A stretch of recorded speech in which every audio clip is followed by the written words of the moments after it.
Welcome વિદ્યાર્થી મિત્રો, આગળના લેક્ચરમાં આપણે લંબાઈનો વિસ્તાર જોયો. ત્યારબાદ લંબાઈને માપવા માટેની અલગ અલગ રીતો છે, જેમાં આપણે આણ્વીય સ્તરની રીત અને દ્રષ્ટિ સ્થાનભેદની રીત જોઈ. આપણે દ્રષ્ટિ સ્થાનભેદની રીતમાં આપણે ખ્યાલ છે કે જે ખૂણો આવે છે એ રેડિયનમાં લેવાનો હોય છે, અને રેડિયનમાં અંશમાંથી, કળામાંથી, વિકળામાંથી રેડિયનમાં કેમ લેવાય એ પણ આપણે આગળના લેક્ચરમાં જોયું. આજના લેક્ચરમાં આપણે લંબાઈના અલગ અલગ એકમો જોવાના છે. તો લંબાઈનો જે વિસ્તાર છે એ આપણે ખ્યાલ છે કે 10⁻15 મીટરથી 10⁻26 મીટર છે. તો 10⁻15 મીટરથી આપણે સ્ટાર્ટ કરીએ, જે એકદમ નાનામાં નાનું માપ છે ભૌતિક વિજ્ઞાનમાં. તો વિદ્યાર્થી મિત્રો, આપણે 10⁻15 મીટરને 1 ફેમ્ટોમીટર કહેશું. આપણે 10⁻15 મીટર ના બોલવું હોય તો એની જગ્યાએ શું બોલી શકીએ આપણે? 1 ફેમ્ટોમીટર. કારણ કે 1 ફેમ્ટોમીટર બરાબર કેટલા થાય? 10⁻15 મીટર. તો આવી રીતે હોય કે ભાઈ 20 ગુણ્યા 10⁻15 મીટર, તો આને તમે સિમ્પલી 20 ફેમ્ટોમીટર પણ લખી શકો. આ રીતે એનો યુઝ કરી શકાય. ત્યારબાદ એનાથી આપણે મોટો એકમ જોઈએ તો એંગોસ્ટ્રોમ આવે છે. એક એંગોસ્ટ્રોમ બરાબર 10⁻10 મીટર થાય છે. દાખલા એક આવી રીતે હોય કે 4 ગુણ્યા 10⁻7 મીટર, તો આને આવી રીતે પણ લખી શકાય. 3 0 આગળ લઈ જાઓ તમે તો 10⁻ કેટલા લખાય? 10. 3 કાઢી નાખો તો 10⁻7 થાય. 3 0 એડ કરી નાખો તો કેટલી થાય? 10⁻10. એટલે 10⁻10 એટલે કેટલું લખાય? તો કે એંગોસ્ટ્રોમ, એક એંગોસ્ટ્રોમ. તો આવી રીતે એક એંગોસ્ટ્રોમ બરાબર કેટલા લખાય? 10⁻10 મીટર.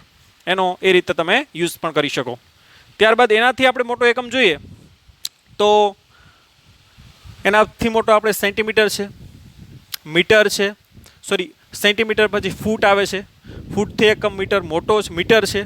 મીટરથી મોટો એકમ કિલોમીટર છે, માઇલ છે.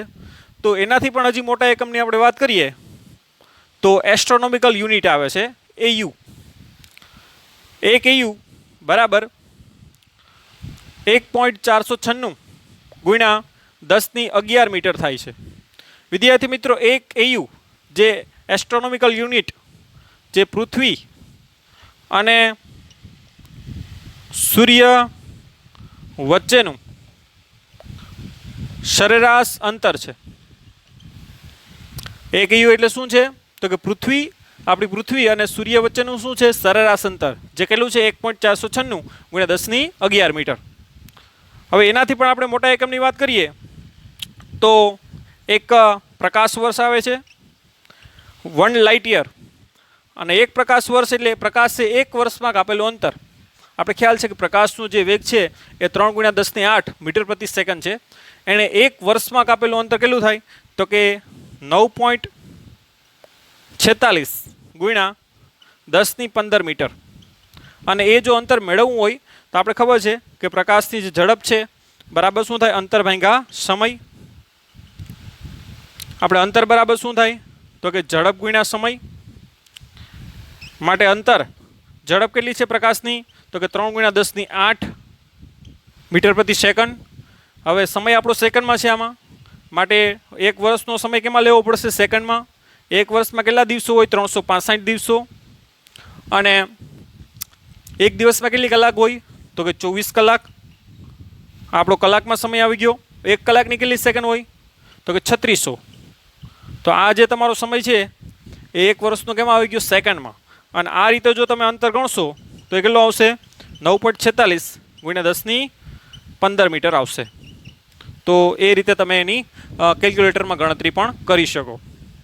હજી વિદ્યાર્થી મિત્રો, આનાથી મોટા એકમની વાત કરીએ તો સૌથી જે લંબાઈનો મોટો એકમ ભૌતિક જ્ઞાનમાં લેવામાં આવે છે એક પાર્સેક લેવામાં આવે છે. પીસી એટલે પાર્સેક. અને એક પાર્સેક એટલે 3.08 ગુણ્યા 10 ની કેટલી થાય? તો કે 16 મીટર.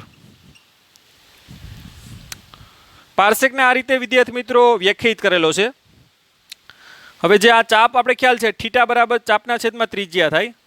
આના આપણે ચાપ લઈએ અને ત્રિજ્યા એટલે શું લઈએ? ડી લઈએ. હવે તમારે જે ચાપ છે વિદ્યાર્થી મિત્રો એ 1 એયુ જેટલી લેવાની છે, એસ્ટ્રોનોમિકલ યુનિટ જેટલી. તો જે આ અંતર થાય તમારું એ કેટલું થશે? 1 પાર્સેક જેટલું થાય. અને આ જે ખૂણો લેવાનો છે એ 1 ડબલ કળાનો લેવાનો છે. તો 1 એયુ છે અંતર, એ જ્યારે કેટલો ખૂણો આંતરે, તો કે 1 ડબલ કડાનો ખૂણો આંતરે, ત્યારે જે આ ત્રિજ્યા થાય એ કેટલી થાય, 1 પાર્સેક જેટલી.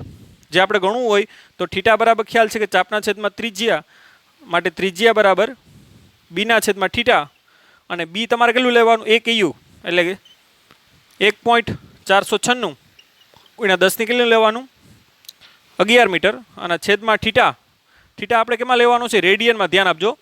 અને 1 ડબલ કલાના રેડિયન કેટલા થાય, 1/3600 જે આપણું અંશમાં આવી ગયું, ગુણ્યા પાઈના છેદમાં 180 કરશો એટલે કેમ આવી ગયું, એ રેડિયનમાં. અને એ તમે અહીં મૂકવાનું છે. આ છેદનો છેદ અંશ કરી અને ગણતરી કરશો તો એ આવશે 3.08 ગુણ્યા 10 કેટલું આવશે, તો કે 16 મીટર. તો આવી રીતે વિદ્યાર્થી મિત્રો 1 પાર્સેક વ્યાખ્યાયિત કરેલો છે, તમારે એને એ યાદ રાખી શકો તમે. તો આવી રીતે વિદ્યાર્થી મિત્રો લંબાઈને આપણી પાસે નાનાથી લઈ અને મોટા એકમો આપણી પાસે આ રીતે મળ્યા છે. જે international bureau of weight and measure આ સંસ્થામાં આ બધા એકમો ડિસાઇડ કરેલા છે. હવે આપણે દળનો વિસ્તાર, એના માપનની રીત અને એના એકમો આપણે જોઈએ. તો હવે આપણે વિદ્યાર્થી મિત્રો દળનો વિસ્તાર, તેને માપવા માટેની માપનની રીતો અને એના એકમો જોઈએ. તો દળના વિસ્તારની વાત કરીએ વિદ્યાર્થી મિત્રો, તો ભૌતિક જ્ઞાનમાં જે દળનો વિસ્તાર છે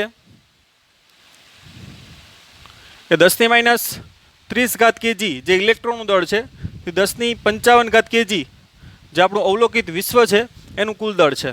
તો આ થઈ ગયો દળનો વિસ્તાર. હવે એના માપનની રીતો. તો વિદ્યાર્થી મિત્રો આપણા રોજિંદા જીવનમાં દળનું માપન કોના વડે કરીએ, તો કે સાદી તોલા વડે. જો એનાથી પણ નાના નાના દળો માપવાના હોય રોજિંદા જીવનમાં તો ભૌતિક તોલાનો યુઝ થાય, જે આપણે લેબોમાં પણ કરીએ છીએ. હાલ અત્યારે ડિજિટલ ઇલેક્ટ્રિક કાંટા યુઝ થાય છે.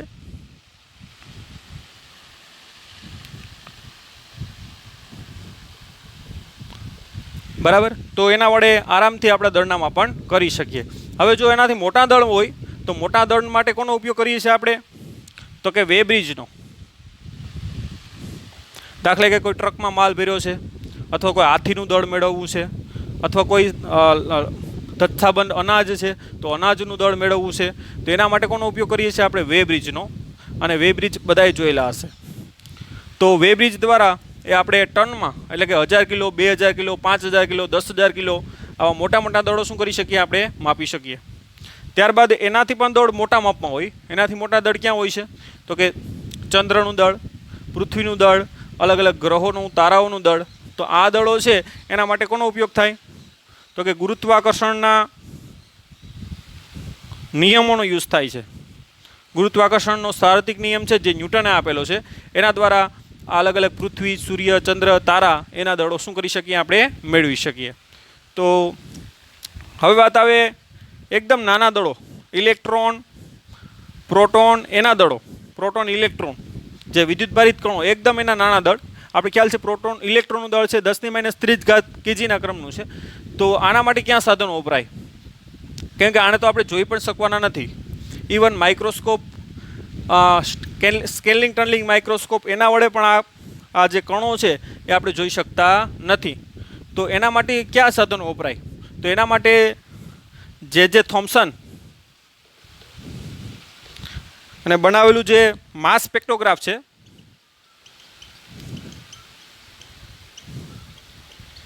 એનો યુઝ થાય છે. અને માસ સ્પેક્ટ્રોગ્રાફમાં આવા વિદ્યુતભારિત કણો, જેમાં આમાં ધન વિદ્યુતભાર છે, આમાં ઋણ વિદ્યુતભાર, એવા કણો છે એને વિદ્યુત ચુંબકીય ક્ષેત્ર એટલે વિદ્યુત ક્ષેત્ર અને ચુંબકીય ક્ષેત્ર આમાં એને શું કરવામાં આવે, ભ્રમણ કરવામાં આવે. અને એ ભ્રમણ કરતું હોય ત્યારે એની ત્રિજ્યા એ દળના શું હોય, સમપ્રમાણમાં હોય.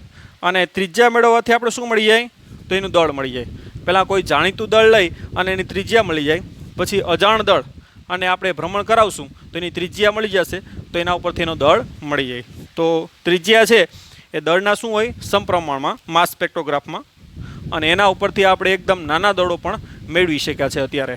તો આ રીતે પ્રોટોન અને ઇલેક્ટ્રોનનું દળ આપણે મેળવી શક્યા. વિદ્યાર્થી મિત્રો, માસ સ્પેક્ટ્રોગ્રાફમાં ન્યુટ્રોનનું દળ મેળવી શકાતું નથી, કેમ કે ન્યુટ્રોન છે એમાં કોઈ વિદ્યુતભાર છે નહીં, એટલે એને માસ સ્પેક્ટ્રોગ્રાફથી એનું દળ મેળવી શકાતું નથી, કેમ કે માસ સ્પેક્ટ્રોગ્રાફમાં વિદ્યુતભારિત નાના કણનું દળ મેળવી શકાય. ઓકે, તો આવી રીતે વિદ્યાર્થી મિત્રો માપનની અલગ અલગ રીતો દળની છે.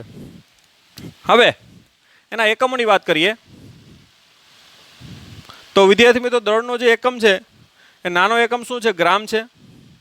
એનાથી મોટા એકમની વાત કરીએ તો કિલોગ્રામ આવશે. એનાથી મોટા એકમની વાત કરીએ તો ટન આવશે. અને ખ્યાલ છે કે 1 ટન અથવા તો મેટ્રિક ટન પણ બોલવામાં આવે. 1 ટન બરાબર શું થાય? તો કે 1000 કિલો. તો આવી રીતે આપણી પાસે એકમો છે દળના. આ ઉપરાંત નાના એકમો પણ છે એકદમ. દાખલા કે ઇલેક્ટ્રોન, પ્રોટોન, ન્યુટ્રોનનું દળ બોલવું હોય તેના માટે ગ્રામ, કિલોગ્રામ, કેજી એ સગવડ ભર્યું નથી. તો એના માટે જે એકમ છે એ આપણે નવો એકમ જે વ્યાખ્યાયિત કરેલો છે એટોમિક માસ યુનિટ, અથવા તો એને ખાલી યુનિટ પણ બોલવામાં આવે. એટોમિક માસ યુનિટ અથવા ખાલી શું બોલવામાં આવે? યુનિટ. બરાબર શું લીધું આપણે? એક કાર્બન લીધું 6 બાર, જે અનુત્તેજિત અવસ્થામાં હોય. અને આ કાર્બન છે એના એક પરમાણુનું દળ, ધ્યાન આપજો, કાર્બનના શું? એક પરમાણુનું દળ. કાર્બનના એક પરમાણુમાં શું હોય? 6 પ્રોટોન હોય, 6 ઇલેક્ટ્રોન હોય અને 6 શું હોય? ન્યુટ્રોન હોય. ધ્યાન આપજો, 6 બાર એટલે આ પ્રોટોનની સંખ્યા છે. 12માંથી 6 કાઢો તો એ ન્યુટ્રોનની સંખ્યા આવે. અને જેટલા પ્રોટોન હોય એટલા જ શું હોય? ઇલેક્ટ્રોન, જો એ વિદ્યુત દ્રષ્ટિ કેવું હોય? તટસ્થ હોય તો. તો કાર્બનના એક પરમાણુમાં કેટલા પ્રોટોન હોય? 6 પ્રોટોન. તટસ્થ હોય એટલે 6 ઇલેક્ટ્રોન. અને 12 - 6 એટલે 6 શું હોય? ન્યુટ્રોન. આ રીતે કાર્બનના એક પરમાણુ દળ એનો કેટલામો ભાગ કર્યો? 12મો ભાગ કર્યો. અને એ જે દળ આવે છે એ દળને શું કીધું? એક એટોમિક માસ યુનિટ. તો આવી રીતે આ તમે દળ મેળવો અને ભાંગા એનું 12 કરશો તો 1 પોઈન્ટ આવશે 66 ગુણ્યા 10⁻⁻ કેટલે આવશે? તો કે 27 kg. તો આવી રીતે એક યુનિટ અથવા તો એટોમિક માસ યુનિટ અથવા તો આપણે શું બોલશું? એને યુનિટ જ બોલશું. બરાબર શું થાય? 1.66 ગુણ્યા 10⁻27 kg. હવે તમને એમ કોઈ કહે કે કાર્બનનું દળ કેટલું? તો કાર્બનનું દળ કેટલું થાય? 12 મ્યુ. કે 12 વડે ભાંગ્યા 12 વડે ગુણશો એટલે શું આવી જશે? કાર્બનનું દળ. તો આ રીતે એનું દળ બોલવું સરળ રહી. પછી કોઈ કહે કે નાઇટ્રોજનનું દળ કેટલું? નાઇટ્રોજન 7 કેટલા થાય? 14. તો નાઇટ્રોજનનું દળ કેટલું થાય? 14 મ્યુ. નાઇટ્રોજનના એક પરમાણુનું દળ છે, ધ્યાન આપજો. તો આ રીતે નાના એકમો પણ આપણે વ્યાખ્યાયિત કર્યા છે. તો આ થઈ ગયો વિદ્યાર્થી મિત્રો દળનો વિસ્તાર, એના માપવા માટેની અલગ અલગ રીતો અને એના એકમો. હવે આપણે સમયનો વિસ્તાર, માપનની રીતો અને એના એકમો જોઈએ. ઓકે,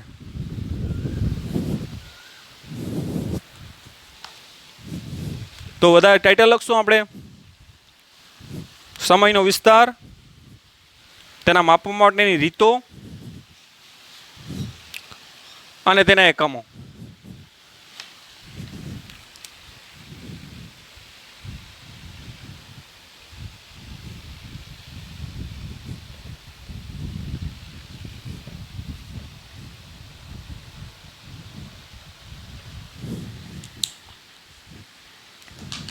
ઓકે વિદ્યાર્થી મિત્રો, સમયનો જે વિસ્તાર છે ભૌતિક વિજ્ઞાનમાં એ 10⁻24 સેકન્ડ. 10⁻24 સેકન્ડ છે એ તમને ખ્યાલ છે રેડિયો એક્ટિવિટી, બરાબર. અલગ અલગ અમુક જે તત્વો છે એ જન્મથી જ કેવો અસ્થાયી અને સ્થાયી થવા માટે શું કરતા હોય? તો કે અમુક કણો આલ્ફા, બીટા અને ગેમા આ કિરણોનું શું કરતા હોય? ઉત્સર્જન. જેના એના અલગ અલગ પ્રકારના સમય હોય, જેને જીવનકાળ કહીએ આપણે. અર્ધાયુષ્ય સમય આવે, જીવનકાળ આવે, જે તમે આગળ ભણશો.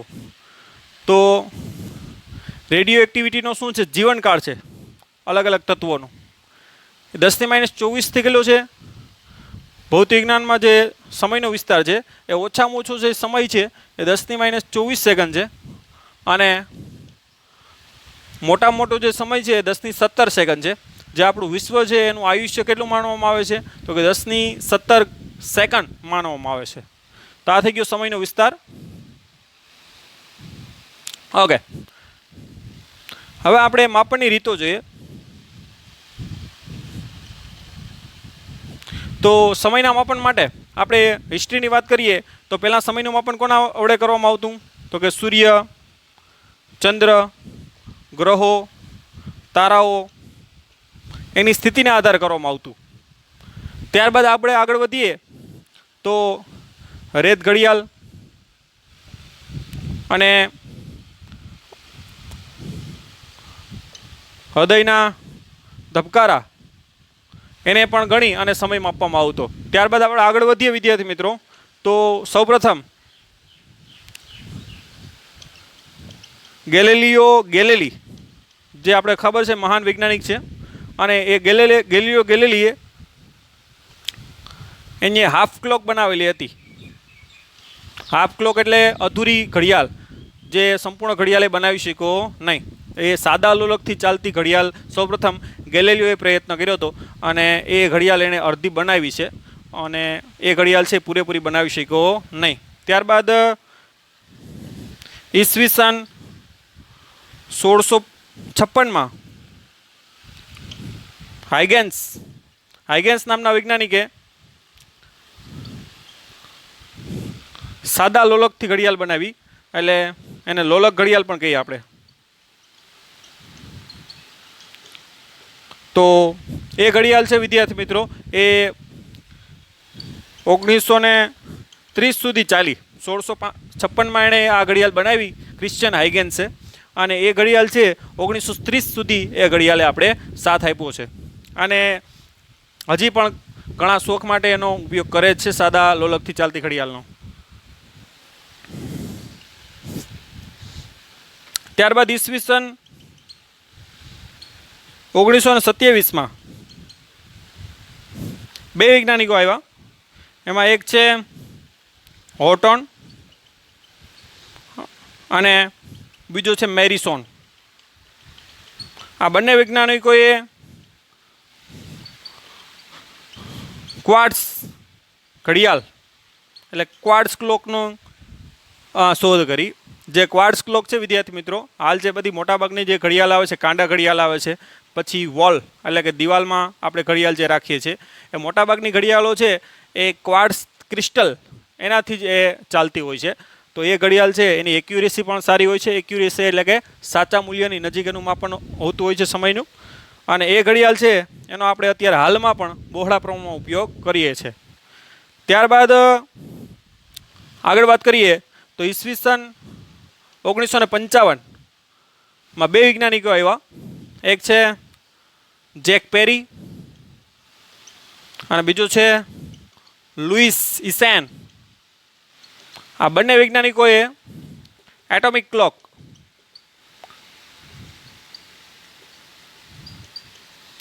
એટલે કે પરમાણુથી ચાલતી ઘડિયાળ બનાવી, અને આ ઘડિયાળ છે એમાં જે પરમાણુ વાપર્યો એ કયો વાપર્યો હતો કે સીઝિયમ 133, જેને આપણે શું કહીએ એટોમિક ક્લોક. અને આ એટોમિક ક્લોક છે વિદ્યાર્થી મિત્રો એની જે એક્યુરેસી છે એ ±1 ×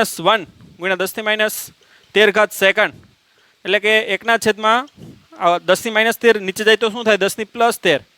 એનો મતલબ કે 10⁻13 સેકન્ડ જ્યારે તમે સમય માપો ત્યારે ±1 સેકન્ડનો શું આવે એમાં ફરક આવે. 10⁻13 સેકન્ડ એટલે કેટલું થાય તો કે 1 લાખ વર્ષ હોઈ જાય. માનવ જાતિ આ પૃથ્વી ઉપર રહી છે એના 2 લાખ વર્ષ ત્યાં છે. તો 1 લાખ જેટલા વર્ષમાં માત્ર ખાલી કાં તો 1 સેકન્ડમાં શું થાય એમાં વધારો થાય અથવા તો શું થાય ઘટાડો થાય.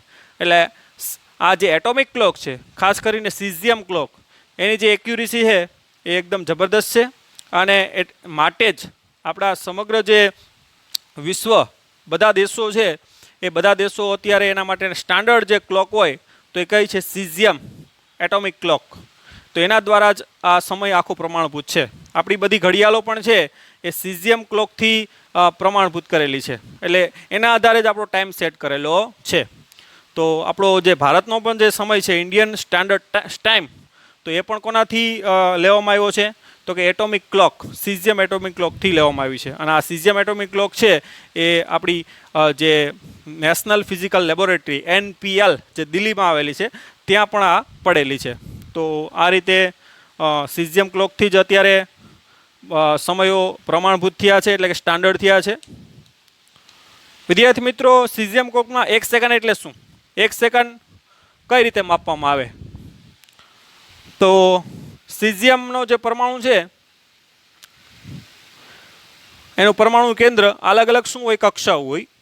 જ્યારે ઉર્જા મળે ત્યારે ઇલેક્ટ્રોન એક કક્ષામાંથી ક્યાં જાય? બીજી કક્ષામાં, અને પાછો એ હતોય કક્ષામાં આવે, અને આવી રીતે ઉર્જા શું કરે? મુક્ત કરે.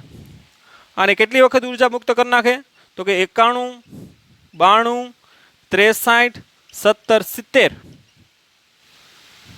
આટલી વખત ઉર્જા મુક્ત કરી નાખે, મીન્સ આટલી વખત તેની સંક્રાંતિ થઈ જાય. એ જે સમયગાળો છે ને, એ સમયગાળાને આપણે શું કીધું? 1 સેકન્ડ. ખ્યાલ આવ્યો? આ સંક્રાંતિ શું છે એ તમે આગળ ભણશો. સીઝિયમના પરમાણુ શું થતી હોય? ઇલેક્ટ્રોનની એક કક્ષામાંથી બીજી કક્ષામાં જતો હોય, પાછો હતો એ કક્ષામાં આવે એટલે ઉર્જા મુક્ત કરે. આવી કેટલી વખત ઉર્જા મુક્ત કરવાની? તો કે 91, 92, 63, 17, 70. આટલી વખત સંક્રાંતિ થઈ જાય, મીન્સ આટલી વખત ઉર્જા મુક્ત થઈ જાય. એના માટે જે સમય લાગે છે ને, એ સમયને આપણે શું કીધું? 1 સેકન્ડ. તો આવી રીતે સીઝિયમ ક્લોકમાં સમય એ નિર્ધારિત કરવામાં આવે છે. તો આ થઈ ગયું સમયનું વિસ્તાર, સમયને અલગ અલગ માપવા માટેની રીતો, અને હવે એના એકમોની વાત કરીએ. તો વિદ્યાર્થી મિત્રો, એના એકમ છે, આપણી પાસે નાનો સમય હોય તો એને આપણે સેકન્ડમાં માપીએ. એનાથી પણ મોટો એકમ જોતો હોય તો આપણે મિનિટ છે. એનાથી મોટો એકમ છે એ કલાક છે. એનાથી મોટો એકમ અઠવાડિયું, જેમાં આપણે 7 દિવસ અને 4 અઠવાડિયા ભેગા થાય તો શું કહીએ આપણે? મહિનો. 12 મહિના ભેગા થાય તો આપણે શું કહીએ એને? વર્ષ. 10 વર્ષ ભેગા થાય તો શું કહીએ આપણે? દાયકો, જેને આપણે જનરેશન બોલીએ ઇંગ્લિશમાં. અને 10 દાયકા ભેગા થાય એટલે કે 100 વર્ષ ભેગા થાય તો જેને આપણે શું કહીએ? સદી. તો આવી રીતે સમયના નાના એકમથી લઈ અને આપણી પાસે મોટા એકમો છે. આ ઉપરાંત હજી પણ નાના એકમો આપણી પાસે અવેલેબલ છે, જે આપણે ટોપિકમાં ચર્ચાઓ કરીશું. તો આ થઈ ગયો વિદ્યાર્થી મિત્રો સમયનો વિસ્તાર, એને માપવા માટેની રીતો અને એના અલગ અલગ એકમો. તો અહીંયા સુધી રાખીએ. Thank you, bye bye, take care, have a nice day.